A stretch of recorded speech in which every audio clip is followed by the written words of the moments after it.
अस्सलाम वालेकुम। 10th class biology chapter number 16 man and his environment. आज का हमारा टॉपिक है ecosystem balance and human impact.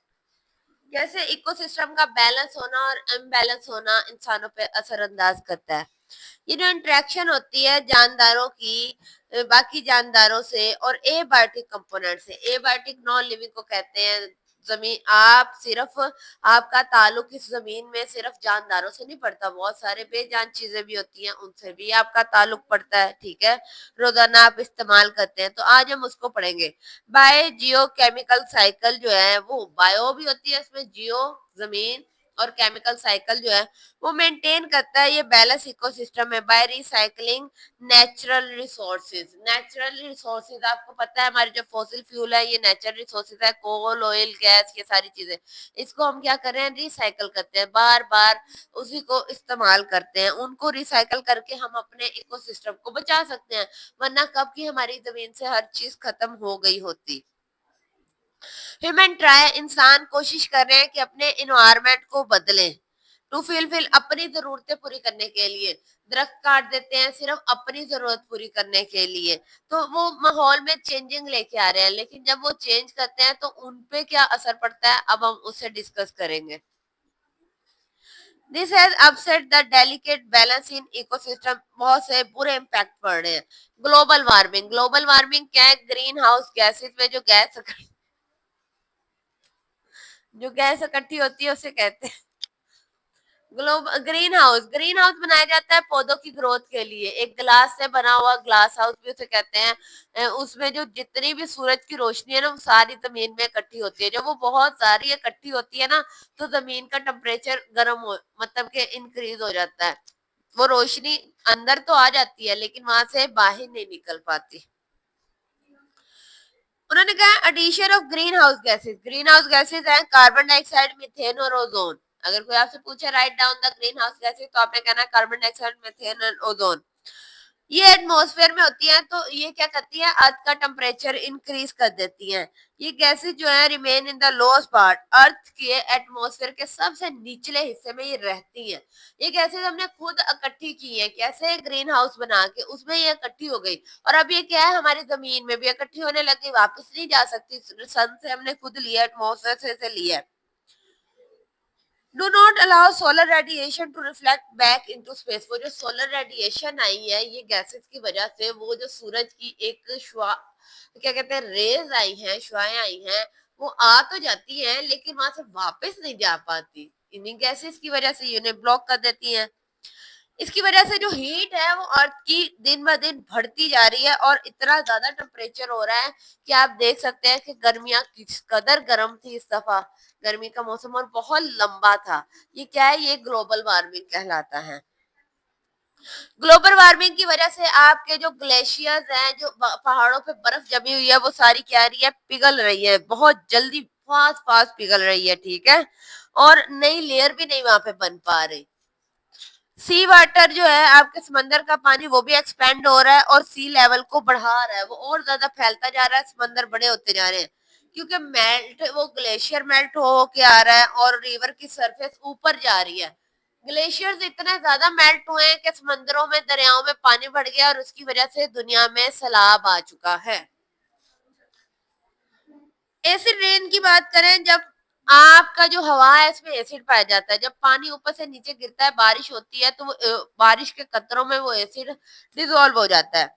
आपकी व्हेन रेनफॉल, जब हवा जो बारिश है वो प्लूटेड एयर में से गुजरती है तो वो उस अपने साथ कुछ केमिकल्स को, टॉक्सिक केमिकल जैसे कि ऑक्साइड ऑफ सल्फर को, नाइट्रोजन को भी साथ ले आती है। ये केमिकल इंटरेक्ट करती हैं वाटर के वेपर्स के साथ, पानी के कतरों के साथ। ये जो गैसेस है साथ में इंटरेक्ट करती है, उसके साथ अटैच हो जाती हैं। कब, in the presence of sunlight, sunlight की प्रेजेंस में, और उसे क्या बना देती है, सल्फ्यूरिक एसिड और नाइट्रिक एसिड। बारिश थी और गैसेस कौन सी थी, सल्फर और नाइट्रोजन। जैसे वो सल्फर और नाइट्रोजन सूरज की मौजूदगी में पानी के कतरे के साथ मिली है, उन्होंने उसे एसिड बना दिया। ये जो एसिड है acid remain high,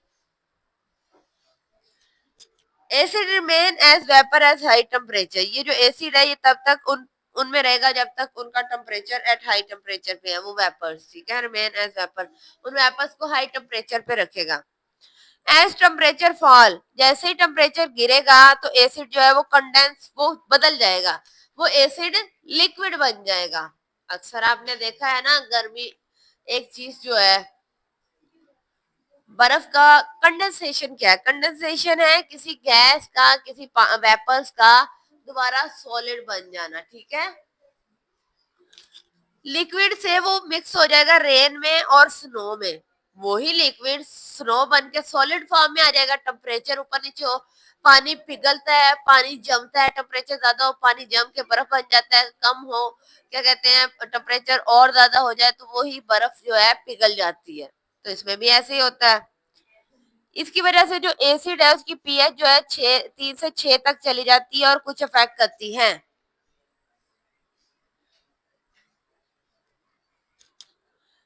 acid rain जो है डिस्ट्रॉय कर रही है necessary nutrient present in the water of river and lake. आपका जो समंदर है, आपके जो दरिया है, सॉरी रिवर और लेक, दरिया और तालाब और नहरें, इन सब में आपको पता है पानी में बहुत सारे न्यूट्रिएंट्स होते हैं जो मछलियां, उसमें रहने वाले जानवर खाते हैं। तो ये जो एसिड रेन है ये जाके उसे क्या कर देती है, उसको को खत्म कर देती है और न्यूट्रिएंट्स को खत्म कर रही है। और इट आल्सो लोअर, और पानी की पीएच को कम कर देती है, ठीक है। मोस्ट ऑफ एक्वेटिक एनिमल, बहुत सारे ऐसे जानवर जो समंदर में, दरियाओं में, पानी में रहते हैं, वो उस टेम्परेचर में नहीं रह पाते, उस पीएच में नहीं रह पाते, वो एसिडिक हो जाता है पानी, और वो क्या कहते हैं, वो पानी पीते ही मर जाते हैं। पहला क्या हुआ कि दरियाओं का पानी एसिडिक हो गया, जानवर मर गए। एसिड रेन जो है nutrient out of soil, soil के अंदर भी बहुत सारे न्यूट्रिएंट्स है जो पौधे लेते हैं, उन्हें वॉश करता है और दरख्तों के तनों को, उनके बाग को और दरख्तों के पत्तों को डैमेज कर देता है, यहाँ तक कि उसकी रूट्स को भी डैमेज कर देता है। लीफ पिगमेंट जो है, वो पिगमेंट जो क्लोरोफिल को एब्जॉर्ब करते हैं फोटोसिंथेसिस के लिए, वो भी डिस्ट्रॉय हो जाते हैं। Metallic surface expose to acid rain are easily corroded. Fabric है, पेपर है, लेदर है, ये जितना भी मटेरियल है, इनके ऊपर जब वो बारिशें आती हैं, एसिड रेन आती है, तो इन सबको खराब कर देती है। उसके बाद बिल्डिंग, बहुत सारी बिल्डिंग है, आपने देखा होगा बारिश के बाद बिल्डिंग्स की हालत खराब हो जाती है, उसमें से लाइमस्टोन चूना उतरना शुरू हो जाता है, ठीक है, उसकी मार्बल, उसकी हर चीज जो है कमजोर हो जाती है बारिशों के बाद। आप देख सकते हो कि वो वहां पे वो एक क्या कहते हैं, दीवारें जो है वो फूल जाती हैं, उसके ऊपर वाला पेंट, वहां पे हर चीज उखड़ना शुरू हो जाती है। क्यों? एसिड रेन की वजह से, क्योंकि वो जो है फॉर्मेशन ऑफ सोलेबल कंपाउंड बनाती है। एसिड रेन जो है वो डेंजरस है फॉर हिस्टोरिकल मूवमेंट के लिए। हमारी वो जो तारीखी इमारत है, ताजमहल, बादशाही मस्जिद, ये सारी चीजें, ये इन सबको भी ये क्या कर रही है, नुकसान पहुंचा रही है। इनकी जो बिल्डिंग है उन सबको क्या कर रही है, खराब हो रही है, दिन ब दिन वो सारी बिल्डिंग्स खराब होती जा रही है एसिड रेन की वजह से। ये थे इनके कुछ फैक्टर। कल हम डिफोरेस्टेशन, ओवर पॉपुलेशन और अर्बनाइजेशन को डिस्कस करेंगे। आज के लिए इतना काफी, शुक्रिया, अल्लाह हाफिज।